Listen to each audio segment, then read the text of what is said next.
Luca. Bueno. Piñu. Bueno. Piñu. Bueno. Piñu.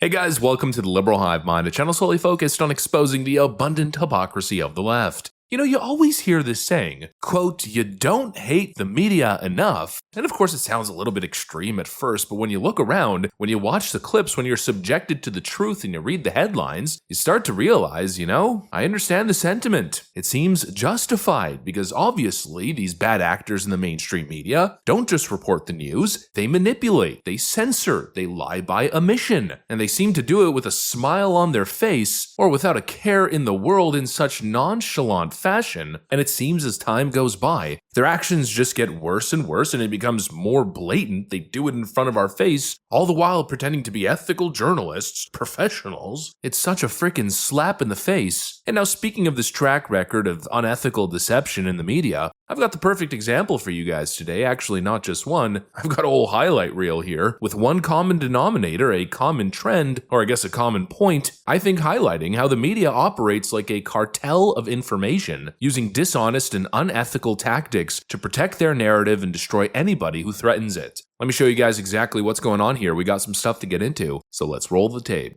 Alright folks, so first we've got MSNBC, of course one of the worst offenders out there. Well, just take a look at this 20-second clip. We've got Donald Trump speaking and he's about to go into detail, listing all the details about this MS-13 gang member known as Kilmar Abrego Garcia, who was recently deported. But right before he could get into the actual details and present the proof and the evidence to the public, they shut it down and cut away from his speech. In 2019, Garcia was issued a deportation order. Two separate judges affirmed Garcia was a member of MS-13, which is a gang that may be even worse. We've been watching President Donald Trump there swearing in the new administrator of the CMS, the Centers for Medicare and Medicaid, Dr. Mehmet Oz, during this conversation. They wouldn't even let him speak. No context, no rebuttal, nothing. Just cut away from the speech and pretend as if nothing happened. It's total censorship, and you wonder why trust in the media is at an all-time low. Well, it's because of crap like this. And of course, remember, this isn't the first time that we've seen this. Remember when Rachel Maddow cut away from Trump's live press conference during an election? Is making remarks tonight from his home in Florida. As far as we can tell, and what we were prepared for here is that this is basically a campaign speech in which he is repeating his same lies and allegations against his perceived enemies. It is just getting started.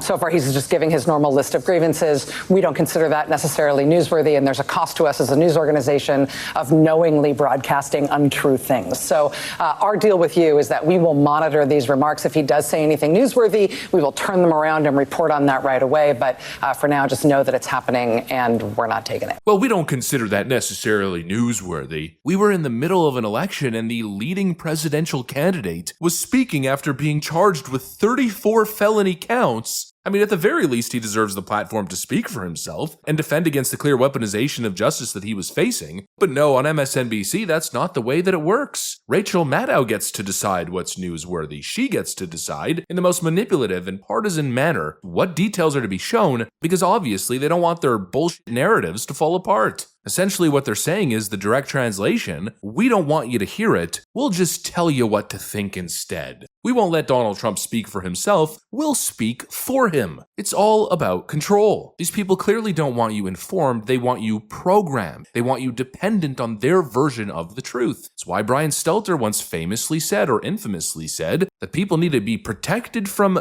misinformation. In other words, information they don't like, and that people shouldn't do their own research. They don't want you to go and find the truth. They want blind trust, no skepticism, no alternatives, just them sitting on the throne of truth, or I guess perception is probably a better way to put it. Essentially deciding what you're allowed to know. It's so blatantly obvious in the arrogance of these people. I don't know if it's evil or if they just truly have this sort of God complex in the mainstream media where they think they're above everybody else and doing good journalism means imposing their own biases on people. But whatever the motive is, and I'm sure it varies in different cases, it's obvious at the end of the day that the end goal is always the same: narrative control. Here's another example. We got the New York Times that just released a little video here complaining that the Trump White House is now letting in independent journalists and new media outlets into the press room, and that somehow it's part of some sinister agenda. This is what the White House press briefing room looked like last year, and this is what it looks like now. The difference is all these people standing off to the side. The current White House press secretary, Caroline Leavitt, takes about 15 to 20 questions from journalists around the room. Most of these questions come from journalists in assigned seats. And these are legacy media organizations like CNN, Reuters, the New York Times, and CBS News. But on average,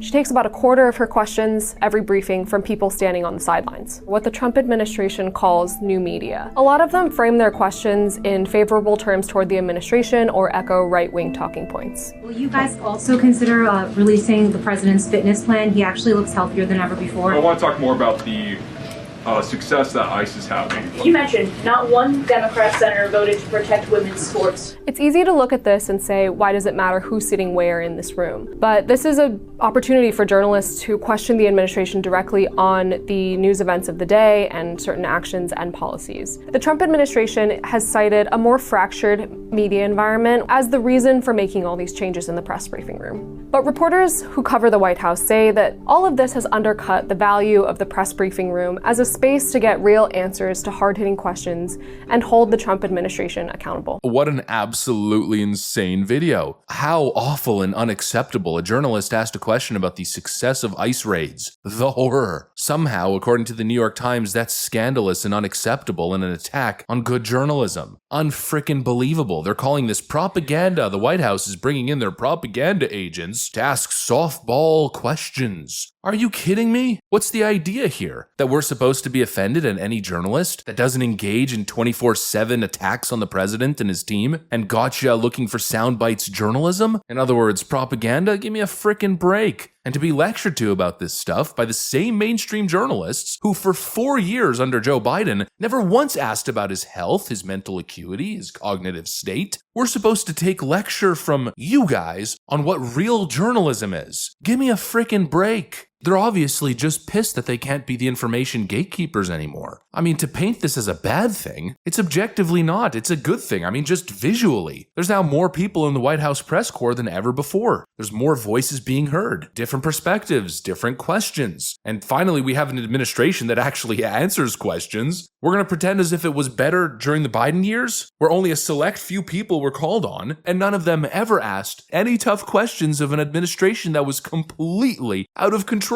Although, let's be real, not like asking questions would have really changed anything during the Biden years. The response was always, oh, I've got nothing for you on that, or oh, we'll have to circle back, or we'll refer you to the White House counsel's office. It's obviously not about the questions. It's about who controls the room. They want to gatekeep access, and most importantly, they want to shape the narrative, and they're pissed right now because the Trump administration is creating an environment where they can no longer rig the press room as they rig everything else. And speaking of rigging everything else, we've got another example because it's not just in the news media during these primetime shows or the White House press corps, but it's also in written journalism. You know, just the contrast, we got these people in the mainstream media who have such a pretentious, self-righteous, pompous attitude, but it's such a bad mix, considering in contrast with what we know about them, to act all self-righteous when you have the worst freaking track record when it comes to honesty is really just an ugly recipe. But these people wonder why nobody trusts them. Meanwhile, just read the headlines recently. Let's go back to the Kilmar Abrego Garcia situation. He was a known MS-13 gang member, and a wife beater, and a human smuggler. Oh no, but the media wasn't interested in any of that. No, how did they write about him? He was a Maryland father, a Maryland man, wrongfully deported by the Trump administration. What a joke. Here's another example. Remember what happened in Waukesha County, where a crazed BLM activist mowed down a bunch of innocent people with his car during a Christmas parade? Yeah, I distinctly remember them reporting on that individual, rather not as an individual, but as an inanimate object, because the headlines wrote, car kills, I think it was 6 people during Christmas parade. Yeah, every single time it doesn't fit their narrative because it's an act of left-wing violence, or there's an unfortunate racial dynamic that doesn't fit their skewed narrative, it's always the inanimate object that gets blamed.